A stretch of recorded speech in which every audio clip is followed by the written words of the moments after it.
The budget debate, ranking member on the Health Committee, Kwabena Minta Kando, insisted that his side of the House will push through with this probe. He also accused government of failing to make available funds for the construction of Agenda 111 hospitals in the 2022 budget, describing the policy document as lacking credibility. Now, in the view of the Jaboso MP, the current administration must complete existing health facilities before initiating new ones. Mr. Speaker, that information is relevant. We have hidden behind COVID and we have spent in excess of 15 billion Ghana cedis. Mr. Speaker, and the core issues as far as COVID is concerned has been left unattended to. Mr. Speaker, irrespective of the fact that we have spent in excess of 15 billion, frontline health workers, as I speak to you now, have not been paid their allowances, some of them.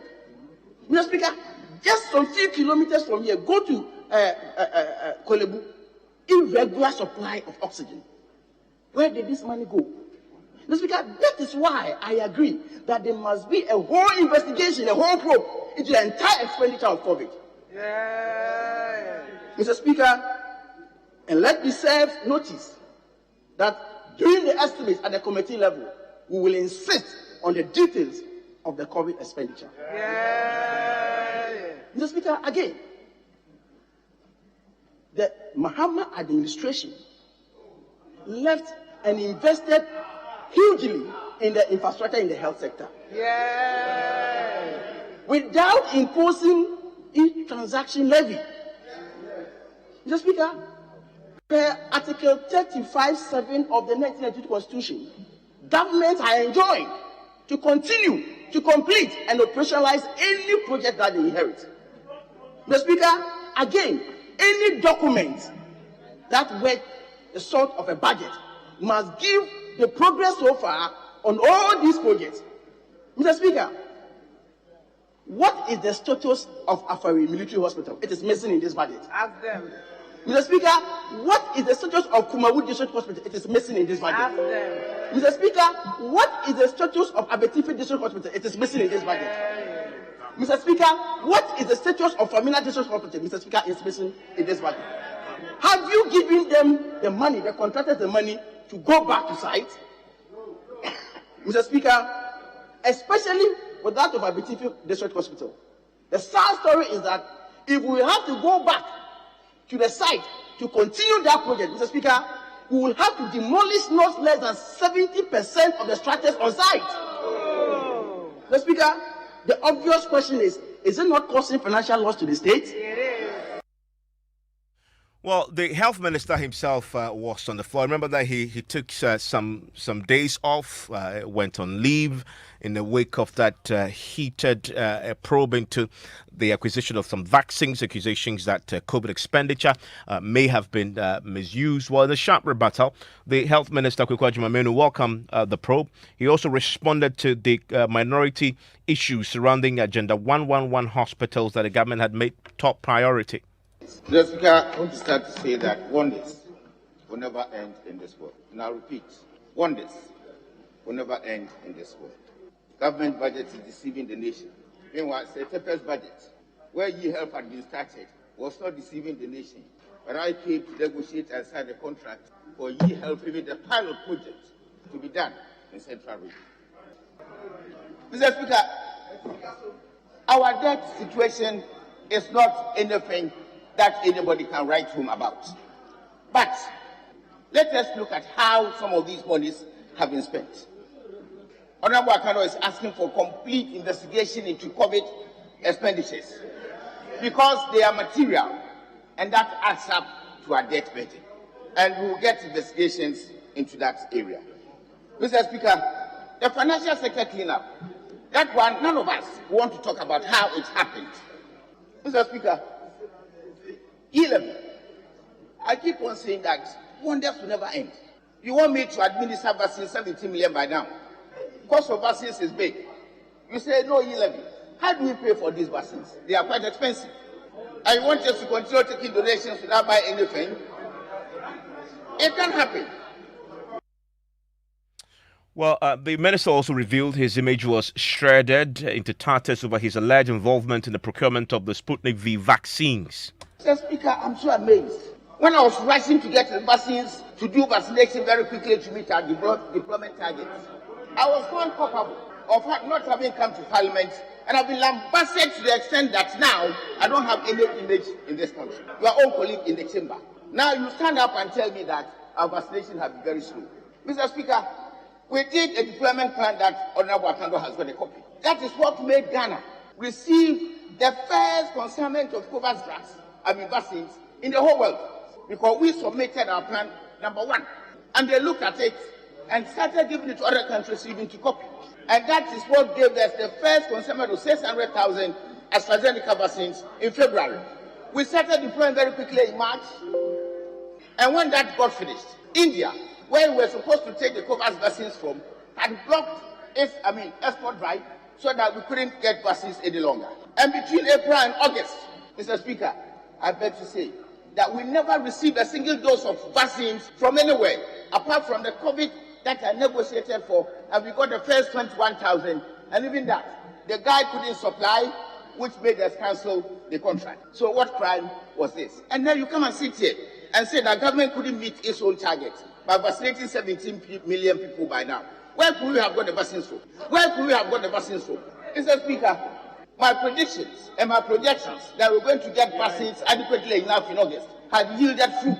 And therefore, from August coming, we have been receiving COVAX vaccines month to month, donations from other countries, bilateral. And all these things, we negotiate and sign agreements. But the fact is that we have the capacity to administer, and we don't anticipate that we shall waste any vaccines that we receive from our side, whether the ones that we have procured or the ones that we have taken on the nations. Mr. Speaker, 11, I keep on saying that wonders will never end.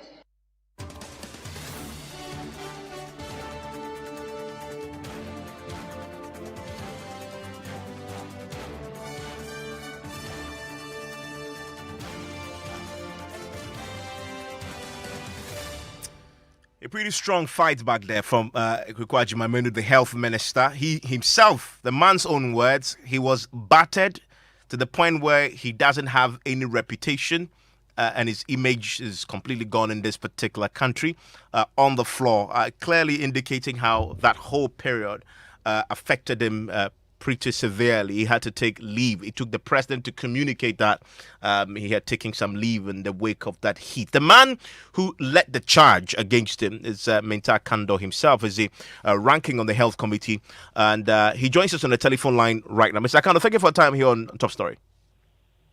Yeah, good evening, Evans. Let's start with the last clip we just heard there of Mr. Agyeman-Manu, of the probe that, of course, you were part of, that you championed largely.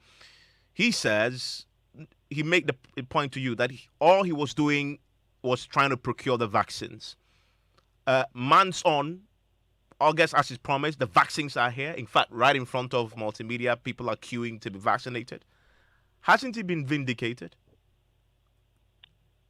The minister has been vindicated for doing what? I mean, making sure the vaccines indeed arrived, and that everything else that you probed him for, as he himself has said today before you, he was simply doing the right thing and trying to get the vaccines for Ghana. Evans, what I can start with is that I think that the ministry is too big for the minister in all his dealings and in all his utterances, to the extent that the minister is now asking Ghanaians where he should go and get vaccines from. Where is Rwanda getting vaccines? Where are the other African countries getting vaccines? Why are we sitting down until we get donations before we attempt to vaccinate our people? So clearly, I agree with him. Wonders will never end. If wonders would ever end, he wouldn't have been in the ministry as the minister by now.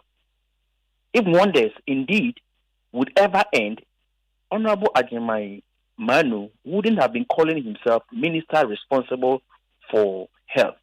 But let's take the issues one after the other. You know, to start with, we have hidden behind COVID, and this government has spent so much. As I speak to you now, we are talking about 15 billion Ghana cedis. I was expecting him to tell me that it is not true that we have spent 15 billion Ghana cedis on COVID. Evans, ironically, if you pick the 2021 media review budget and even the main budget, we spent about 343 million on the purchase of hand sanitizers and what have you. That is at the peak of COVID. Now in 2001, when COVID actually has come down, when the severity has come down, we have now spent 597.6 million. Meanwhile, Kivans, go to Kolebu and find out whether or not they have, supply of oxygen. Some health facilities in this country are even complaining that they don't have PPEs. Meanwhile, we are spending this huge amount of money. Where is the money? So, as a member of parliament, don't I have the right to call for a probe into this matter? Well, he doesn't disagree with you. He says if you want the probe, you'll get it. He told you that on the floor today. Yes, so we will actually pursue the probe. Because indeed, if they are not hiding behind COVID to do their own things, Evans, for example, you have reported of the number of doses of vaccines or the quantities that you have received. What prevented you from telling the members of parliament what you received as donations and what indeed we have bought with our money? It should reflect in the budget. You don't see it in the budget? It is nowhere in the budget. Look, we sat down till we had freebies. We sat down, we're waiting. We didn't make the effort to go and buy. The little effort we made was shadowed in secrecy and a lot of things. Mr. Kando, when you say we didn't make the efforts to buy, that's not factually accurate. It is factual. I sat on the committee and I am telling you that the evidence before us at the time indicated that we didn't make any arrangements prior to signing this COVID, the Sputnik issue. We saw. And I sat on the committee and I have all those evidence before me. We saw public correspondence with the Russians in an attempt to get it. We've made arrangements. You see, that is where you are getting it wrong. With the United States. That is where these are all afterthoughts. Probably you can do this with somebody who hasn't gotten the fact. I am telling you that we even signed the Sputnik arrangement before these correspondence. So indeed, before the issue of Sputnik, we had not made any arrangement. But if what you say is true, how do you account for all the vaccines that are in the system that people are queuing for now? Okay, so this is what it is. We have received a lot of donations. Yeah, but donations don't just drop on your laps. You have to make the effort to get them. Everybody else in the world is seeking the same donation. What it is that it is after all these incidents, after the Sputnik sittings and what have you. But don't forget, COVID is a pandemic. And every attempt to combat the pandemic must be time-bound. We don't have the laxity of time to do whatever we want at any time. For example, if you are doing vaccination, you must do vaccination within a period of time before you can achieve the herd immunity. So even per their own records, as I was referring to, they were saying that between April to October this year, they would have vaccinated about 17 million people. And the minister asked me where you should go and get the vaccines from. Did I make him the minister? Is that my responsibility to go and look for vaccines? If he doesn't know where to go and look for the vaccines, then he has no business being in that ministry. Let me ask you on this matter of the vaccines. You were part of the probe that looked into the Sputnik V controversy. We know that the committee report, both sides found, made some damning findings against the minister. You made some recommendations. We still haven't seen the action that you had recommended implemented. What's the latest on this? Okay. Now, what I can say on this issue is that, yes, it was a fact-finding committee, and we laid our report before the House. We debated the report, so it was out of our hands now. It was in the hands of Mr. Speaker and the whole House. After we had debated the issue, the question was not put. The Speaker didn't put the question, and we went on recess. And now, since we came back Speaker is yet to put the question. So probably after putting the question, then the next will probably follow. The next thing to happen. Let me ask: do you seriously have this on the agenda? Yes, it's been advertised a number of times. Yeah, if you take the other paper, you can call your correspondent in the House. But instructively, it hasn't been admitted by the Speaker. Which one hasn't been admitted? I mean, he's been advertised, but it hasn't been taken, has it? No. It has not been taken. It's been debated, and it's left with a question. It is yet to be put, and it has been continuously been repeated in our other papers. Which other papers? Let me ask you frankly. Do you honestly, sincerely believe that the actions will follow? That Parliament will take the decisive step to We have no option. sanction? We have no option than for the Speaker to put the question, and I will probably not preempt whatever action will follow. Okay, let me ask you this. You also raised an issue about Agenda 111. You raised hell today on the floor that the budget 2022 did not make mention of it. What's the point there? Okay. Now, I think that the president, if you recall, made this promise about 88 district hospitals and later moved to Agenda 111. And so after cutting the salt for the commencement of Agenda 111, we're all expecting that the first budget after cutting salt will give us clear direction as to how we are going to go about the construction of this Agenda 111. Unfortunately, there is no indication whatsoever in the budget where we are going to get the money from. And the interesting aspect and the irony of it is that in the 2021 budget, it was indicated that about 101 district hospitals had been awarded. In fact, if you refer to paragraph 982, that the ministry had awarded about 101 district hospitals. Now, fast forward to 2022 budget, paragraph 1012, they are now telling us that 91 cadastral plans and sites are available after awarding the contract. You are now going back to look for cadastral plans. You didn't have cadastral plans before awarding the contract. You didn't have the site before awarding the contract. And even, listen to another dishonesty and lie. In the 2021 budget paragraph 982, they indicated that the ministry had awarded those projects on contract. But you and I know very well that these contracts are not being awarded by the ministry. It's not being awarded by the ministry.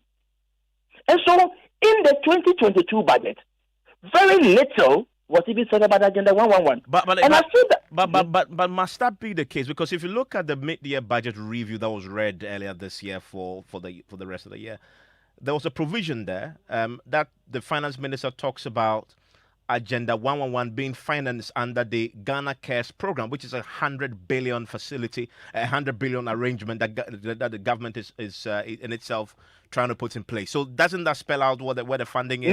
No. Not until you end any project. Okay? When you are presenting your budget, the latest reports on those projects must have space in those budgets. For example, even if there was any construction going on with regards to Agenda 111, it was a responsibility of the minister to report same in the budget. That look, Agenda 111, we have started, let's say, 50 of them. We've gotten to about 20% completion.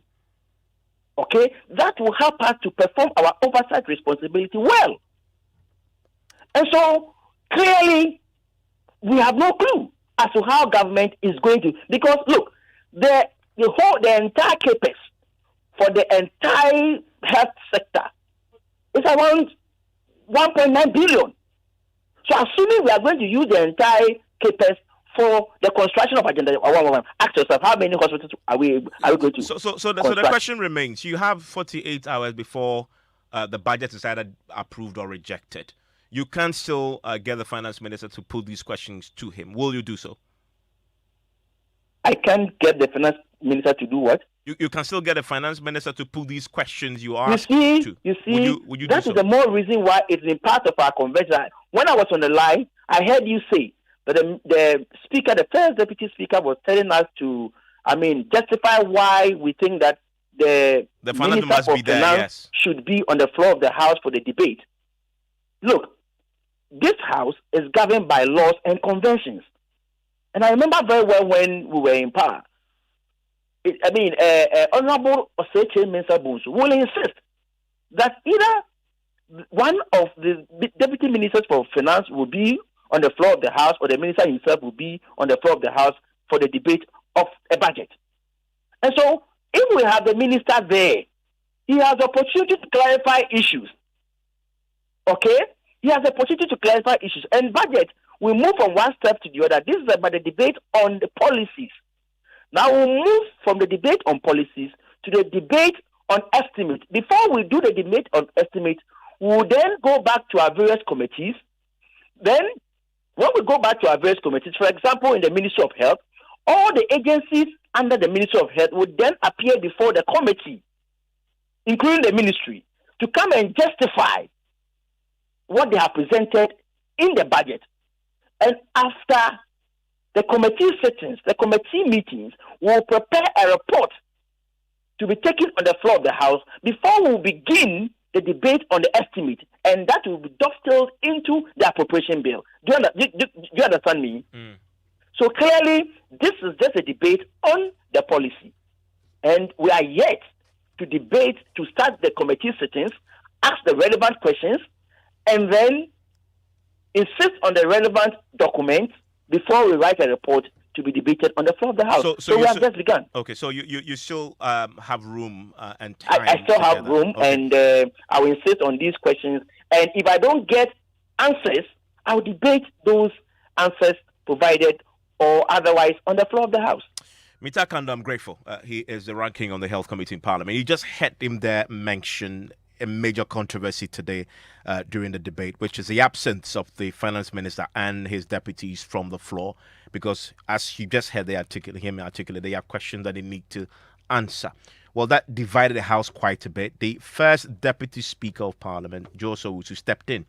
He challenged the minority to show evidence to back the claim that the Finance Minister, Ken Ofori-Atta, is under obligation to be present in Parliament during the budget debate. Now, at the start of the day, throughout the debate, the deputy minority chief whip Ahmed Ibrahim questioned the absence of the minister and his two deputies from the chamber. His colleague, the deputy majority leader James Kuchabaji, also threatened to block the debate pending the appearance of the minister in the chamber. But the leadership of the majority vehemently opposed those moves, insisting the minister was engaged in another pressing matter. We'll hear from the speaker shortly, but first listen to the argument that ensued between the MPs. Mr. Speaker, I am so surprised at the deputy minority whip.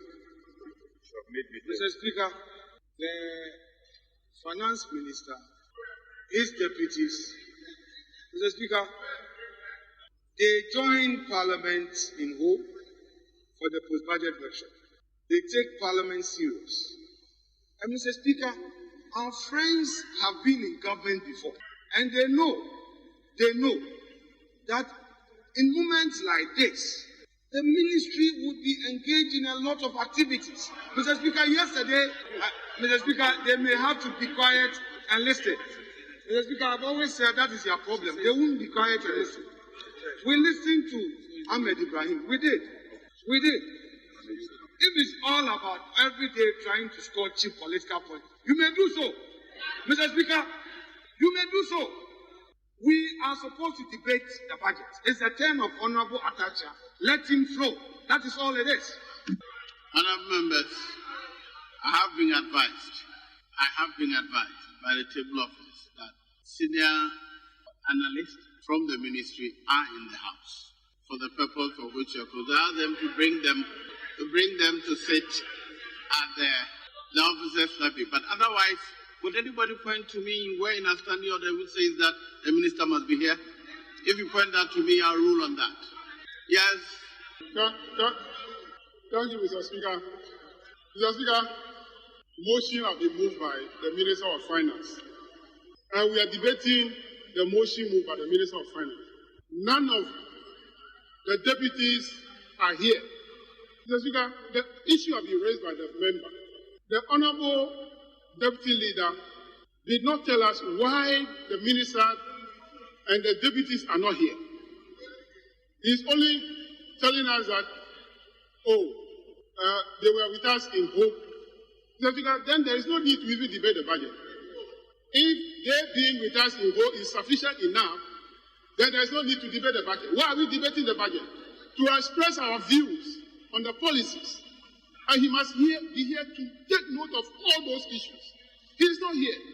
And we should go ahead and debate the budget, Mr. Speaker. And you're saying that because we have a senior analyst here, and for that matter, we should go ahead and debate the budget. Mr. Speaker, it is not fair. We want the deputy or the minister himself to be here to take note of the issues that are being raised by the members. It is very important. So, Mr. Speaker, please, let's call for the minister or any one of his deputies to be here. We should not accept senior officers or technical officers from the ministry to be sufficient. Mr. Speaker, they are not members of the House, are they? They are not members of the House. We permit the ministers to be here, even if they are not members of Parliament, we permit them to be here by the standing orders of the House. The technical men are not allowed by any of the standing orders of the House. So, Mr. Speaker, please, let's bring them here, or else we pause and take other motions. Mr. Speaker, I have my motion. The Public Accounts Committee motions are here. Let's take that and call the minister to be here.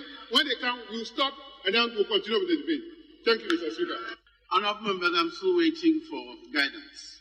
If you point out to me where in standing orders which says that the minister must be here, I'll rule that. Otherwise, I'll proceed.